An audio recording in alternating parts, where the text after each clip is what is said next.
Nikon just announced the D7500 f-mount DSLR. It's the successor to the D7200.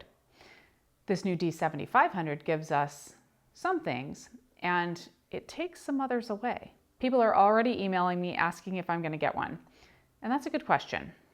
Any of the cameras that you see here in my lab, at least for more than a few days, are cameras that I've bought. I have more than I should, and the most recent newcomer is my trusty D500. So I guess the question for the D7500 is there room in our minds and in our homes for a camera very similar to the D500, but with some key differences, all with a lower price than the D500? The D7500 inherits the control scheme and button layout from the D7200. I think it's good that Nikon stays consistent with this. You learn one, and then you're already skilled with any future related camera bodies that you might be interested in. It is different than the layout of the D500. The D7500 does get the D500 sensor, which is a big deal. My D500 images are great, and I think that Nikon was very smart to be able to say that this D7500 is going to give you high quality output very similar to the D500. In fact, the things to like about the D7500 are the same things that many of us like about the D7200 and the D7100 before that. And they really have a lot in common with the full-frame D610 and frankly many other cameras in the same price range. Now we are losing the second card slot and some battery life. I can accept ditching the card slot, considering the placement of the camera in the Nikon line. But going backwards with battery life, really?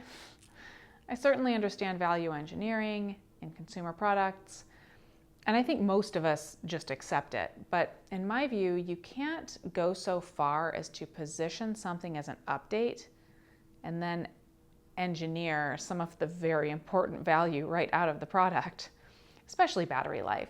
I mean, to me, you absolutely cannot go backwards with battery life in our gadgets and our devices. But they didn't ask me. Back on the bright side of things, we do pick up some video features similar to the D500, including 4K video, along with electronic stabilization for HD video, which is a nice to have. Otherwise, the D7500 has the autofocus module of the D7200.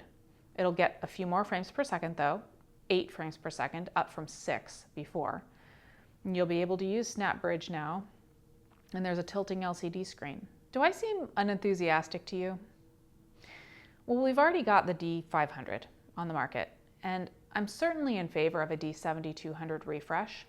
A great many of you love the D7000 line, and we've got the good new sensor in the D7500, and the shortcomings, well, they're solved by the slightly more expensive D500, so it's all about what your priorities are in a camera body and how much you want to spend. Okay, so I need your help. Am I missing something? If you think I should be more excited, get down there in the comments and let me know why. Don't get me wrong, the D7500 is a great camera in an already great lineup. So does it need killer new features, or are these relatively small tweaks and some things taken away enough to get you excited? What are your thoughts?